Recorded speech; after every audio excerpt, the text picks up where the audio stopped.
The room smelled of damp stone and old iron, not the clean, sharp scent of a blacksmith's forge, but the heavy, cloying odor of metal that had absorbed decades of human sweat, blood, and terror. It was the smell of a place where hope came to die, where the very air seemed thickened with despair. Sir Anthony Kingston, constable of the Tower of London, a man of 51 years who had served the crown across battlefields and execution grounds, stood in the doorway of the dungeon beneath the White Tower and tried to steady his breathing. He was not a man who frightened easily. His career was built upon carrying out the king's justice, no matter how grim the duty.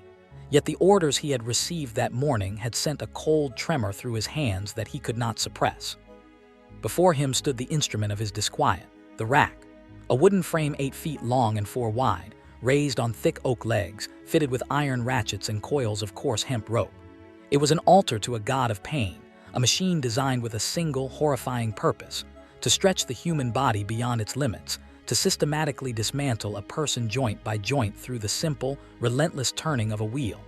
Kingston had overseen its use before. He had heard the wet, cracking sounds of shoulders and hips separating, had watched strong men reduced to babbling incoherence. He had done his duty, but today was different. Today, the prisoner was Anne Askew. She was 25 years old. The daughter of Sir William Askew, a Lincolnshire knight, she was a woman of gentle birth, education, and a quiet, formidable intelligence. Her official crime was heresy.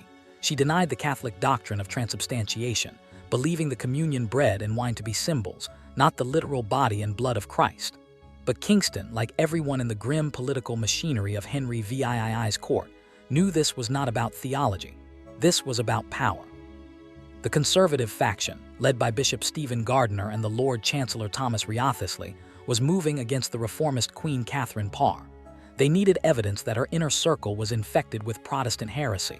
Anne Askew, with her connections to ladies in the Queen's household, was their chosen key. They would break her on the rack, force her to name names, and use those confessions to bring down the Queen. The stakes were the highest in the realm.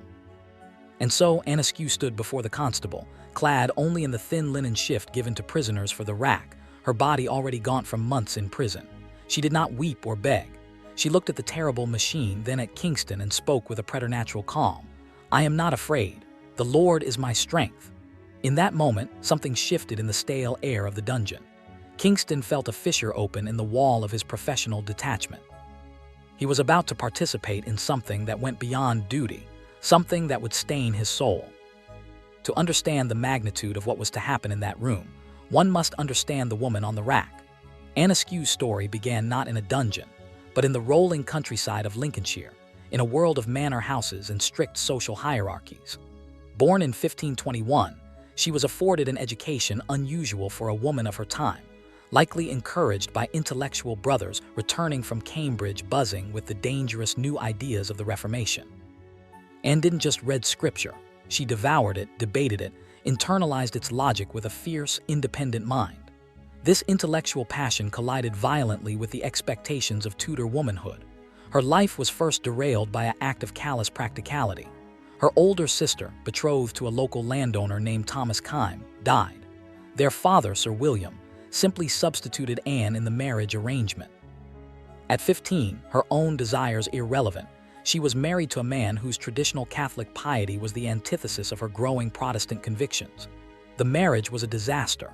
Anne, defiant, refused to take her husband's surname, a profound insult in a society where a woman's identity was subsumed by her husband's.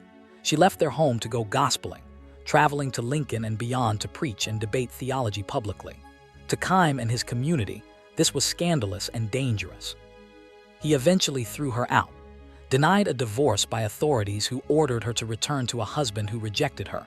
Anne did something extraordinary for a dispossessed woman in 1544.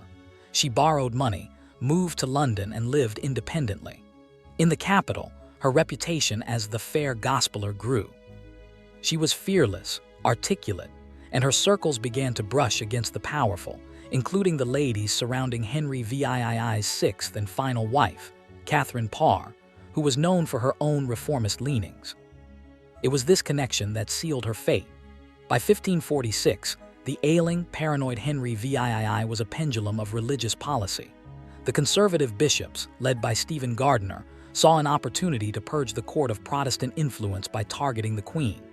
Their plan was coldly strategic: arrest minor Protestants with court links, torture them for names, and construct a case of heresy around Catherine Parr herself. Anne, already marked for her beliefs, was the perfect target. She was arrested in June 1546 and brought before the Privy Council, a tribunal of the most powerful men in England: Gardiner Wriothesley, the King's secretary Sir William Paget. For 2 days they bombarded her with questions, demanding the names of her associates, particularly those in the Queen's chambers. Anne, alone and powerless, gave them nothing. She parried their theological attacks with scriptural precision and stonewalled their demands for names. Frustrated, they declared her of a naughty opinion and sent her to the squalid misery of Newgate Prison. When mere imprisonment did not break her, they moved her to the Tower of London, a place reserved for traitors and spies. The message was unambiguous: this was now a matter of state. And so we returned to the dungeon. With Kingston watching, Anne was fastened to the rack. The process was a slow, scientific unraveling of the human body. As the rollers turned, the ropes tightened, lifting her slight frame off the wooden bed. The initial sensation was of unbearable tension, a pulling at the very sockets of her being. Then came the first dislocations, likely in the shoulders, the most mobile joints. The sound was not a clean snap, but a deep internal tear, a muffled crunch of ligament and cartilage giving way. The pain of a single dislocated shoulder is excruciating. The rack inflicted this simultaneously on multiple joints, in an escalating continuum of agony. The shoulders would dislocate, then the elbows, the hips, the knees, the ankles. The spine would elongate, vertebrae straining apart, compressing nerves. The body's architecture was being dismantled. Kingston had witnessed this before, but never on a woman of gentle birth, never for a crime of conscience. Anne, according to her own later testimony, lay still and did not cry. She fainted. Revived, she was questioned again. She remained silent. And then Sir Anthony Kingston, the hardened constable, reached his limit. He ordered the torture stopped. He had Anne taken down from the machine. He would go no further. What happened next is one of the most shocking and well-documented acts of hands-on cruelty in English history. The Lord Chancellor, Thomas Wriothesley, enraged by this defiance and the lack of results, dismissed Kingston. Then, with the help of Sir Richard Rich, a man already infamous for perjured testimony that had sent Sir Thomas More to the block, Wriothesley did the unthinkable. He rolled up the sleeves of his fine robes and took personal, physical control of the rack. The highest legal officer in the kingdom began turning the wheels himself, stretching Anne's already broken body further. Her own account is chilling in its brevity. Lord Chancellor and Master Rich took pains to rack me with their own hands till I was nigh dead. Her screams this time echoed through the tower grounds, so loud they were heard by Kingston's wife and daughter walking in the garden. Yet, even under the personal ministrations of the Lord Chancellor, Anne Askew did not break. She gave no names. When they finally ceased, her body was a ruin. She could not stand, could not walk. Wriothesley, in a moment of surreal grotesquerie, then sat on the cold dungeon floor beside her for 2 hours, engaging in theological debate, using flattering words to coax a recantation from the woman he had just mutilated. From the stones, she argued back, her faith and intellect utterly intact even as her body was destroyed. The political plot, however, had failed. Without names, Wriothesley and Gardiner lacked the evidence to move against the Queen. Catherine Parr, warned of the danger, managed to placate the king. Anne's silence had created a stalemate, but for Anne there was no reprieve. Her sentence for heresy, burning at the stake, stood. Taken to a private house to recover just enough to endure her execution, she performed one final act of defiance. She wrote. In agony, her hands barely functional, she penned a detailed narrative of her examinations and torture.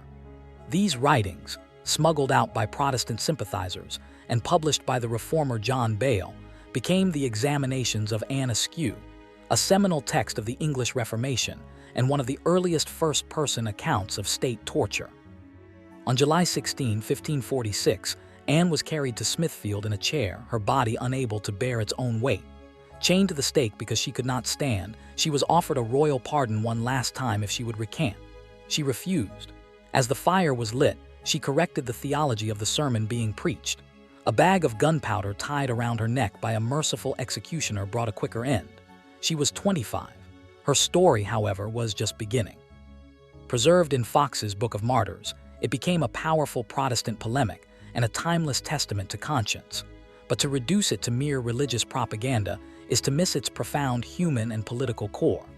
Anne Askew's Ordeal lays bare the mechanism of state terror, the translation of political rivalry into physical violence upon an individual body.